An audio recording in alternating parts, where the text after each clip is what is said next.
Stanley felt the cool breeze upon his skin, the feeling of liberation, the immense possibility of the new path before him. This was exactly the way, right now, that things were meant to happen.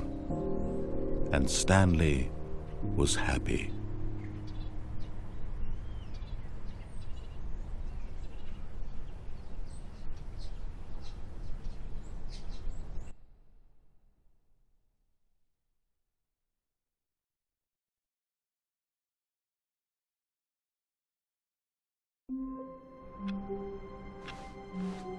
Just a step through this door, Stanley thought to himself. That's all I need. If I can make it through this door... Where are we going today? The bucket asked. Stanley just smiled. Anywhere they went together would be perfectly... Stanley clutched the bucket tightly to his chest and entered the door on his left.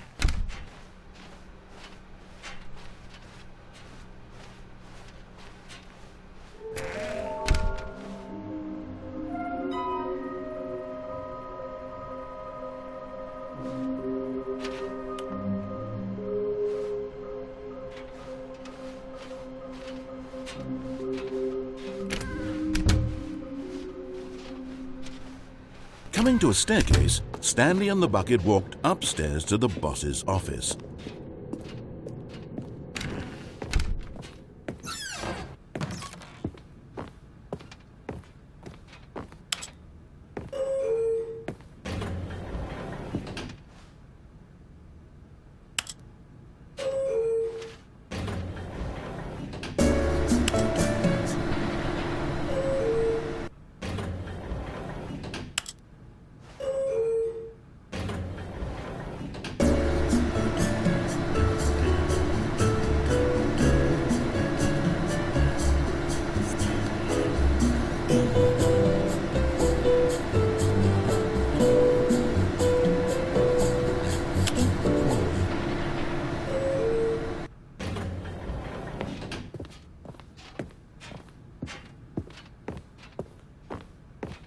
Stepping into his manager's office, Stanley was once again stunned to discover not an indication of any human life.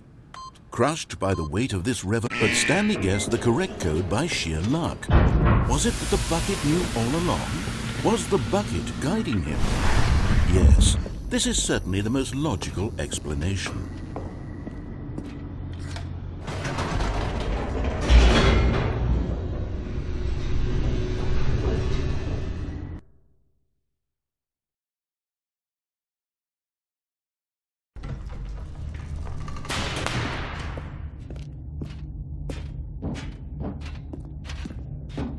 Stanley and the bucket walked straight ahead through the large door that read, Mind Control Facility.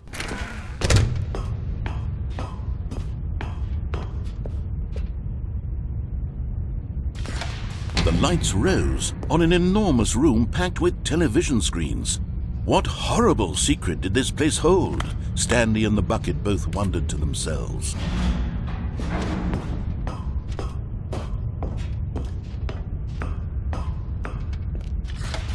The monitors jumped to life, and Stanley nearly dropped the bucket in shock. Everyone in the office was being videotaped, monitored like guinea pigs. The bucket had never seen anything like this, and it very nearly burst into tears as Stanley cradled it gently, reassuring it that everything would be fine. Was the bucket under the mind control facility's influence as well? Had the bucket been told to do things it didn't wish to do? What kinds of things does a bucket want to do or not want to do in the first place? These questions raced furiously in Stanley's feeble mind. No! He screamed into the bucket. He couldn't accept it. His own life in someone else's control. Never! He squeezed the bucket tighter. His one friend in the entire world. At this point, he could trust no one except for the bucket.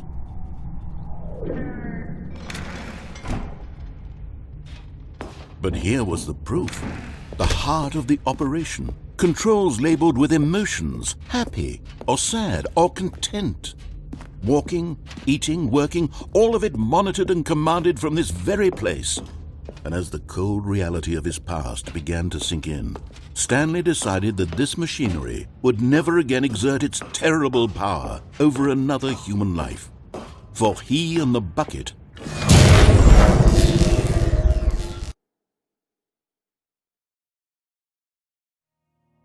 Stanley and the bucket waited in blackness. Was it over? Yes, they had done it. Stanley and the bucket had defeated their greatest and darkest enemy, freed themselves from the tyrannical grip of the evil mind control machine. Freedom was now mere moments away. Excitedly, the two of them began to discuss the kind of life they wanted to live once they stepped through this massive door. The bucket wanted to learn to roller skate. Stanley wanted to sneeze in every country on Earth. Both of them wanted to begin watching a movie, any movie, but then stop it halfway through and begin watching it in reverse from the end. True, it was a simple life they envisioned, but it was one they'd lived together, with one another to lean on, to trust, to support. What? Wait. What was happening? Why had the door stopped? Was Stanley and the bucket not about to be freed? An unbearable silence filled the room, lingering in uncertainty, until finally the truth hit Stanley square in the face. This building did not want the bucket to leave. Even the facility itself recognized the incredible calming presence of the bucket, needed the soothing warmth of the bucket, would go to any lengths not to part with the bucket. No. Stanley can't leave this place, not while he has such a precious bucket in his arms, not while this building has anything to say about it. Stanley realized he would never again leave this very room, but at least he has the bucket. To be trapped eternally in darkness isn't really so bad, Stanley thought to himself. As long as I have my bucket with me, right? I'll be okay, won't I? Stanley gulped. Very soon now, he was about to find out.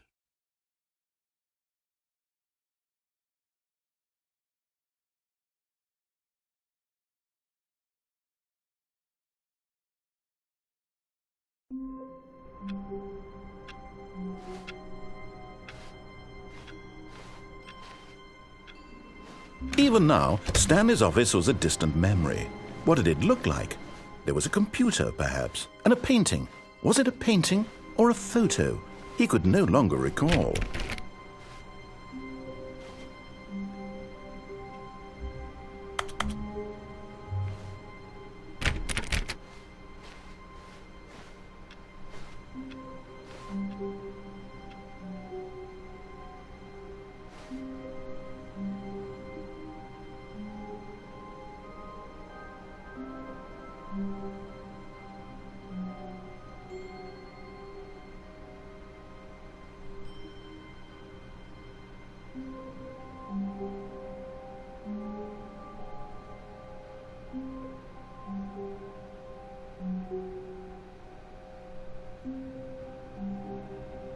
A good bucket, a strong bucket, a humble bucket, a committed bucket, a bucket of culture and distinction.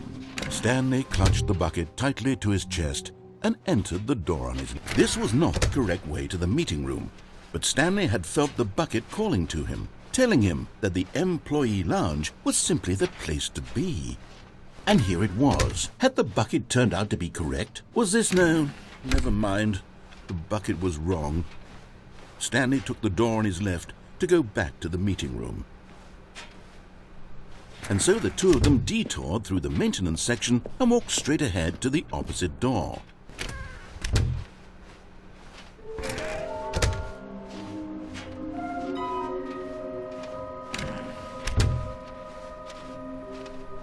Coming to a staircase, Stanley and the bucket walked upstairs to the boss's office.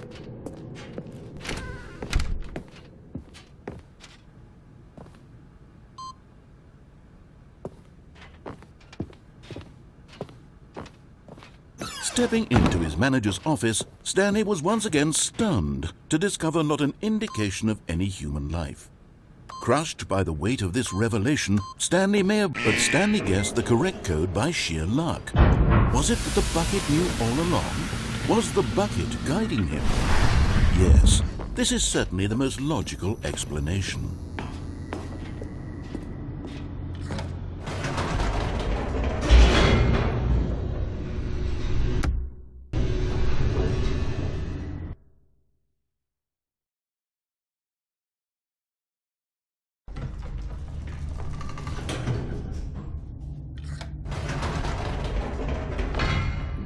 Wait, Stanley said to the bucket. Can we go back up?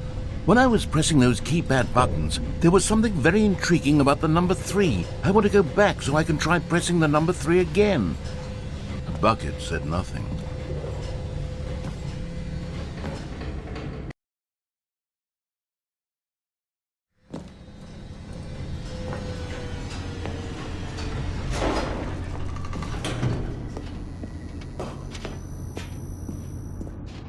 Here we are, said Stanley. Now I'm going to try out that number 3 button. He took the bucket over to the keypad and began absolutely slamming on the number 3 over and over and over. Well, he said, the number 3 is such a special button. I'm having the time of my life. Stanley looked expectantly at the bucket, but the bucket remained silent. This was a shock to Stanley, who had always felt such a connection with the bucket. How was this not as exciting to the bucket as it was to him? Once Stanley had had enough of the number 3, he got back in the elevator.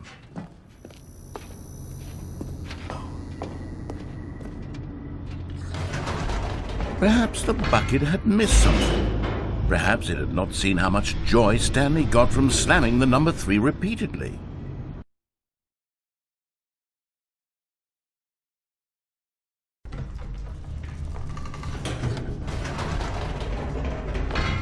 No, said Stanley to the bucket. You can't go on yet, not till you understand how much the number 3 means to me. You and I have been through so much together, and I just want you to see what I see. Feel the happiness I feel. He smiled at the bucket, and the bucket said nothing.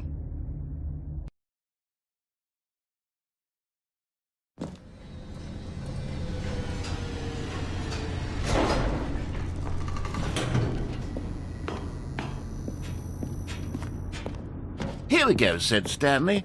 This time I'll really show you. He ran to the number 3 and began to wail on it like a musician on a beloved instrument, weaving a concerto of truth and passion. He wielded the number 3 like a fine artist would wield a paintbrush. He told stories through the number 3, stories of his dreams and hopes and fears, and the whole time he looked to his bucket for a reaction of some kind. Anything to let him know that the bucket appreciated what he was doing. The bucket conveyed absolutely nothing at all, only silence. Crushed by a wave of dejection, Stanley returned to the elevator.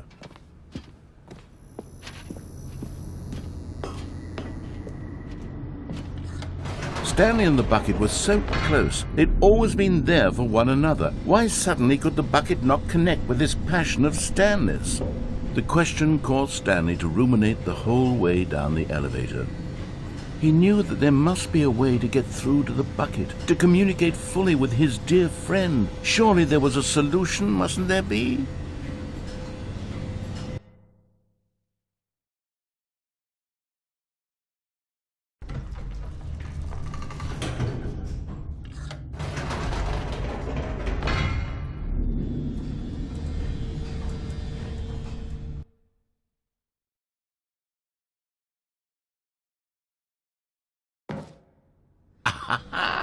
Said Stanley. I know what to do. I know how to fully express this feeling in my heart. He decided right then and there that he would hold a press conference where he would speak to the public on all matters relating to pressing the number 3 over and over.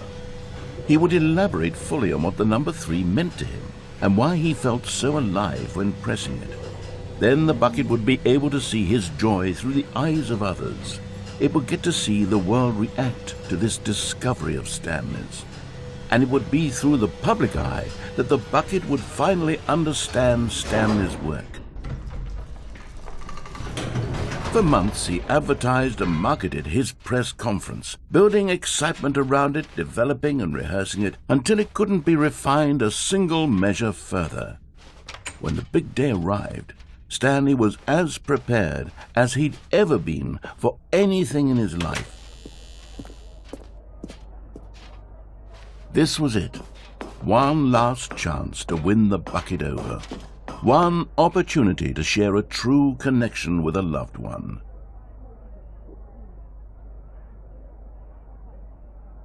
There was no one here. Nobody had come to the press conference to hear Stanley speak, to listen to him talk about what it really means to press the number 3 on a keypad over and over.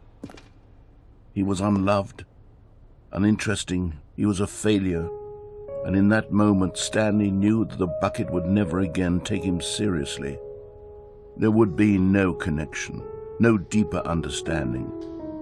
The bucket merely sat there in his arms, indifferent. And so it began that slowly, over many years, the two of them grew more and more distant. They spoke less and less, neither wishing to state the obvious, that any sense of real respect between them had eroded since that day at the press conference. There would be no more games, no more long conversations about passion and pursuit, only a silence that consumed the space between friends. And Stanley, having for once in his life discovered the warmth and comfort of true companionship, was cast back into the unremarkable normalcy of loneliness.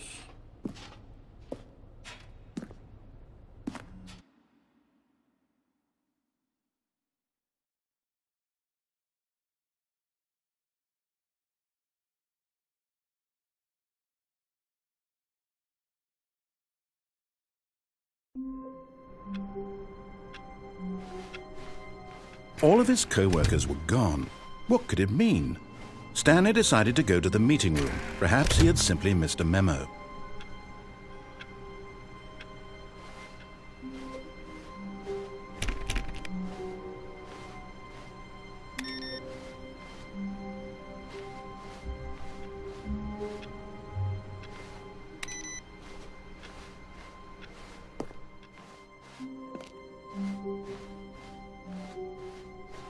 When Stanley came to a set of 2 open doors, he entered the door on his left.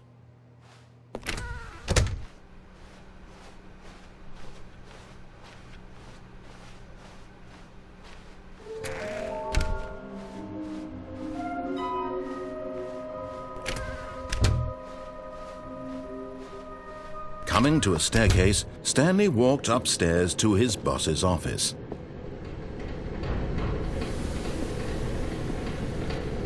But Stanley just couldn't do it. He considered the possibility of facing his boss. Admitting he had left his post during work hours, he might be fired for that. And in such a competitive economy, why had he taken that risk? All because he believed everyone had vanished? His boss would think he was crazy. And then something occurred to Stanley. Maybe, he thought to himself, maybe I am crazy. All of my co-workers blinking.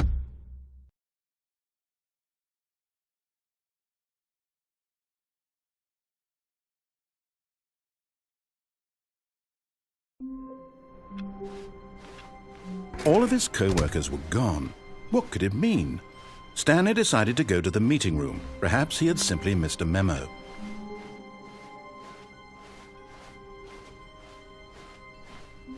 When Stanley came to a set of 2 open doors, this was not the correct way to the meeting room, and Stanley knew it perfectly well.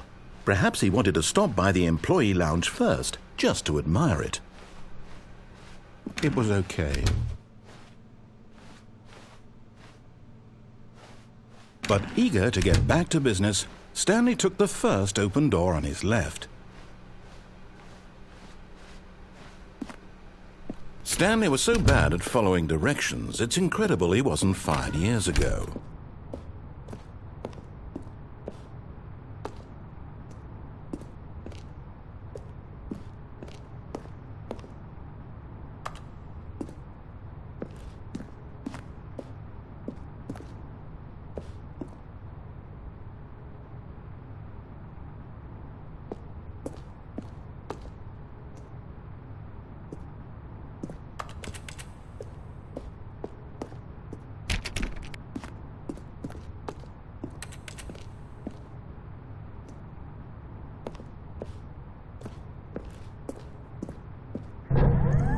Look, Stanley, I think perhaps we've gotten off on the wrong foot here. I'm not your enemy, really, I'm not. I realize that but in his eagerness to prove that he is in control of the story and no one gets to tell him what to do, Stanley leapt from the platform and plunged to his death. Good job, Stanley. Everyone thinks you are very powerful.